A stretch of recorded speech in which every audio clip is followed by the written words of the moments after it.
All right, so we're set up. Digitization and the future of fashion. Not exactly a breakfast conversation topic, but it's a big one. We're going to take a bite of it today, and we hope you will join us by not only listening, but also post some questions that we can bring into the conversation. Let me just first ask you, Spencer, you talk a lot about this. You predict there will be tremendous disruption in the industry. Do you think the industry is ready for it? In the short answer, I would say that the industry is all looking towards digitalization. They are being disrupted, but for the most part, we're not ready yet. Okay. I think we all realize this now, today, unlike about 2 years ago. But this is a massive change for any organization, any person, and it'll take time. But like any transformation and change, you start small, you move fast, and you try to reach a tipping point. So I believe definitely we will reach a tipping point, hopefully sooner rather than later, but it'll take some time. It's all about changing mindset, and that's human behavior, so it's not easy. Let's talk more about this, but first I think it's interesting to hear a little bit more about Li and Fung. So for me, for someone who's a bit outside of the industry, an observer to the industry, Li and Fung has in many ways been sort of the symbol of the rise of the global supply chain. And you have orchestrated that in many ways and been part of shaping it. Now you're saying it is no longer working the way that it has worked for the past 30 years. We need to disrupt it and change it. Say a bit more about the journey Li and Fung has been on, sort of who's the company and what has been your role in the industry and where are you heading now? Mm-hmm. So Li and Fung was started in 1906 by my great-grandfather in China. I'm the fourth generation from the family. We have been engaged in global end-to-end supply chain since then. Very simple at first, regional, and then became global. As the world actually started moving production all over the world, we were one of the beneficiaries of that movement and orchestrators of that movement. And fast forward to today, let's say a couple years back when I took over as the CEO, I looked at the world I pulled myself out of the company, looked at the world and said the world is really changing faster than ever. And there are some mega trends that's been happening, like digitization, sustainability, and others. Consumers moving much faster than before. So as a result, we believe that any company, including ourselves, in any industry, not just global supply chain, must either innovate or die. That's what you hear all the time. So as a result, we set ourselves on a journey at the beginning of last year, 2017, to say what we call the creating the supply chain of the future, because we believe that what we were doing today at that time was probably not the future. The future, we know it's going to be 10 times faster, it's going to be fully digitalized, and it has to be innovative. You cannot stay constant and doing the same thing over and over again. So that's why we set on a journey to really disrupt ourselves, and at the same time disrupt the whole global supply chain, because we see that happening. It's about to happen. So let's keep those three words in mind. So we're talking about speed, innovation, and digital. So those are like the three key words. And I think everyone will notice that the word cost is not in there, which is interesting. We'll get a bit back to that. But Spencer, tell more about what is it you mean by digitizing the apparel global supply chain. What does that really mean, and what does it mean to individual companies? Mm-hmm. To be perfectly honest, when we set out on this journey, we had no idea. So back in 2017, when we said that we wanted to digitalize the supply chain, we had a little bit of idea, but not exactly, because we saw that industry after industry, especially in the tech industry and other industries, have become fully digitalized. Yeah. We see that basically every industry, every process, every company will have to go through that journey, from paper to computer, from Excel sheets to systems, and so on. From manual to automation. That was the trend at that time that we see. So we had very little doubt that our industry eventually one day will be fully digitalized. And basically we took the shot of the moon type of approach and said, you know what, if the world is going to be out there in 5 years' time, why don't we shoot for that and try to get there as soon as possible? So in doing that, we set ourselves up to go digitalize. We didn't know what exactly we needed to do, but after about a year, we have a much better idea. We're now seeing the different shades of gray within the digitized world, because it used to be black and white. We were in the old world, we wanted to be in the new world. So after, I think every month we're seeing different shades of gray. Now we are tracking the entire supply chain end to end. We're looking at about 700 companies, tech companies that are in the supply chain end to end, right? From an idea generation to the cotton fields, to the suppliers, to quality inspection, compliance, logistics, all the way to the consumers. And we're now seeing the differences. So we are now picking different spots to start to digitalize the company, where we think it's going to have the most effect on the company, and then also help our partners, which are the customers, to digitalize, as well as our suppliers on the other side to digitalize. And when you talk about supply chain, you're actually talking about from the cotton field actually to the consumption. Yes, all the way end to end, and it's a loop also because it loops back. From what the consumer does, it loops back to the beginning of the supply chain to generate new ideas and so on. So if I'm a brand and I choose you to be a partner, how is what you were envisioning going to be different to what I've been used to in the past few years? Today, what we're focusing on in the digitalization is something that we call 3D virtual design. Today, still a lot of designers would do 2D CADs, they would do sketches, and then they would ask a factory, let's say, to make a sample. That process goes on a few times, over a few months. And when you do design on the 3D photorealistic manner, you can actually skip a lot of that time, and also skip a lot of the sample producing. You basically, shrink the time, you increase the speed, you reduce the resources that you need actually to get to the finalization stage. And that is probably the biggest thing we're doing now in digitalization, which improves, let's say, the speed by which you get to the consumer by at least 3 to 6 months. Okay. So for a retailer and a brand, being able to postpone your decision on fashion 3 to 6 months is a huge win for the retailer. So this is very much in that interface between sort of the design phase and getting out to the consumer. It's from the design phase to right before production. Yeah. So that's the area that we're focusing on at the moment. Okay. What are the changes you foresee in the setup of the production, the supply chain itself? In the production side, at the moment, a lot of people are putting sensors in the production area, so IoT. So very sophisticated industries already have sensors all throughout the entire production process. Our industry is a little bit less technology inclined. So I would say the big vendors would have that.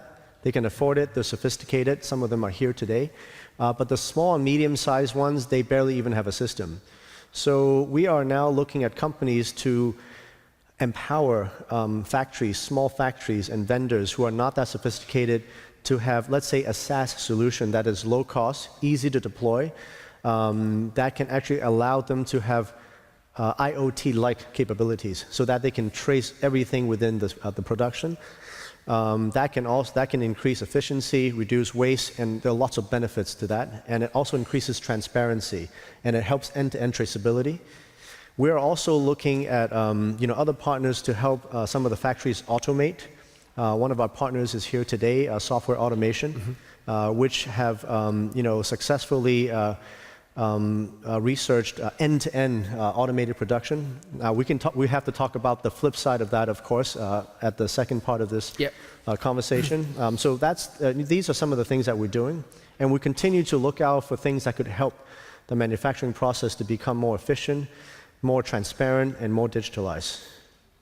And one of the things you were talking about is sort of that issue of speed, and I think some of the metrics you were talking about is sort of reducing from 40 weeks to 16 weeks from sort of the time of design to market. Why is speed so important? I mean, haven't we had enough speed? And as far as I sort of seen the sustainability debate also, there has been sort of a bad correlation between speed and sustainability. At least that's been purported by some. Why is speed so incredibly important now? What's changing in the market? Speed is important for a very simple reason, because the world's moving faster. the consumer, which is all of us here, we're all consumers when we go home, are moving much faster, mainly because of the phone, the mobile phone, social media. The speed at which the world moves today is at least 10 times faster than the day a couple of years ago, and it will be another 10 times faster. When your end consumers are moving 10 times faster and the value chain that serves the consumer is 40 weeks, it doesn't work because there's no way that I can, that today, let's say today is May, mid of May, there's no way that I can predict what the consumer is going to consume 40 weeks from now, right? Because the trends are changing so fast. Yeah. As a result, I think as a business, from a business perspective, you have to catch up with the speed of the consumers. So when we say 40 weeks from design to store, down to let's say 20 or 16 weeks, that's our initial goal, but that's not fast enough because the consumers are changing their taste almost every day. The fastest supply chains that we see today are a few days long. Now, the benefits of speed for companies is going to be they can delay the decisions on what to buy, so they'll buy the right thing, so that increases their business. It reduces their markdown. It reduces inventory. For consumers, they're getting what they want. But I think the benefit of reducing inventory, for example, is massive for sustainability, because I think the world is producing a lot of stuff, and a lot of the stuff is not needed. And it has to be marked down, has to be sold cheaply. And if you go to, let's say, a wardrobe in anybody's house, my wife is sitting here now, so I'm looking at her wardrobe, looking at my wardrobe. 90% of what's in the wardrobe is not being worn. Most people only wear 10% of that. So we don't really, from a zero base, we don't really need that much stuff. And if you can really shorten that time cycle, buy the right thing, reduce inventory, and use other business models to reduce, let's say, increase usage per garment, let's say like the garment rental services, then you can really help sustainability. So that's how we see it as of now. There's always new business models coming up, and we're constantly scanning the horizon for that. And if we move one step further up or down the supply chain to the consumer, so I go into a retail store, what does digitization mean to me as a customer? At the retail store? Yeah, what does that mean to me? So I think most of our customers are going through that journey to digitize the consumer interface, if you will, at the store level, at the website level, at the mobile phone level. I think what it means is that, if you look at how shoppers used to shop in the past, they would go to a shopping mall, they would browse. They go to store number 1, they browse, they go to store number 2, they browse. Now everything is done sort of ahead of time. Through technology, they're able to research and know exactly what they want. This is how actually men usually shop, right? We know what we want, we go to the shopping mall, one store, and we come back out. Now all shoppers are behaving like that. And when they get to the shop, information is a lot more accessible. Where things are, how much they cost, where they come from. Very soon, I think a lot of products could be traced back to the source, end-to-end traceability, by using technology and different parts, digitizing different parts of the supply chain. So the whole shopping experience changes, and you'll be able to basically, serve the customer in a much better way and precise way than what it used to be. Okay. And there are other benefits, of course. Yeah. And I think this is a good segue into sort of the sustainability part of this. So obviously it's important to understand what does digitization actually mean to sustainability. And I picked up on two things you said that's been touched on early in this conference. So one is transparency, which we discussed yesterday. And my sense is that technology in this case is going to move the transparency agenda much faster than we as leaders are going to do. So that might be one thing. You also talk about traceability, i.e. that I as a consumer may be in the store and be able to see where is my stuff coming from. And then you talked about the social issues. So let's touch a little bit on that, because obviously there is an equation amongst many, from digitization to automation to job losses. And it's a very manual industry. What's your take on that nexus? Yeah, so I think the world is changing, is moving, is digitalizing. That forces companies to react. As a result, companies are getting more efficient, more automated, more digitized. The flip side of that is let's say in the manufacturing side, if you automate manufacturing, obviously there would be implication for jobs. We're also using software robots to automate processes. It's affecting even, so blue and white collar jobs, it's both. But I am an optimist. Looking at the past industrial revolutions and technological advances, there will always be more jobs, a creation of new types of jobs, but there may be a lag, right? It could be a 5-year lag, could be a 30-year lag.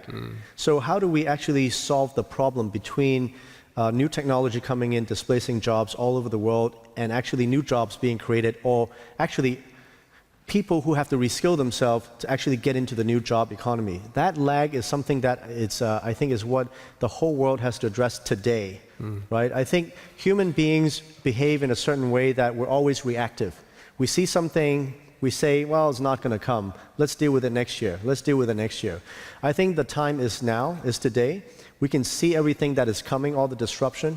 We can see all the negative effects of automation and digitalization. So I think governments have to move, but they usually don't move as fast. Private sector really is the next solution. And for us, our aspiration is to help the lives of 1 billion people in the supply chain. You'll probably hear about this from our colleagues in the next sessions.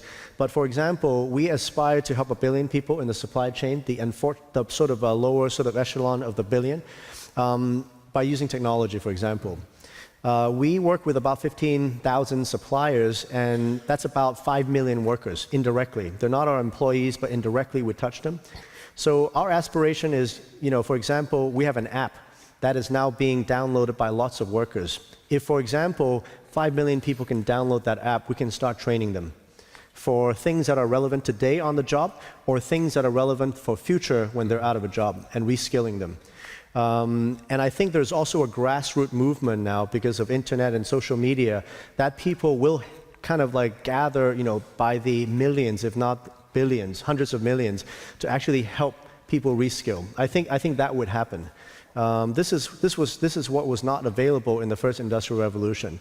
But now, because of the internet, mobile phone, and the connectivity of the whole world, I think you will see much more grassroots movement to really help the people in need to reskill themselves to join the new economy. Yeah. And I think that plays very much into sort of the collaboration theme that we're also hearing coming out very often during this conference. If we stay with the social agenda, and we have very little time left now,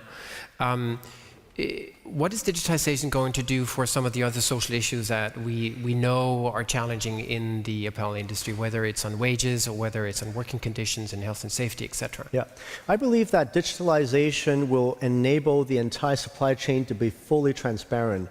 If you look at the consumer world, with eBay and Amazon started first, and now with Airbnb, Uber, everything is transparent, right? You can't hide anything anymore.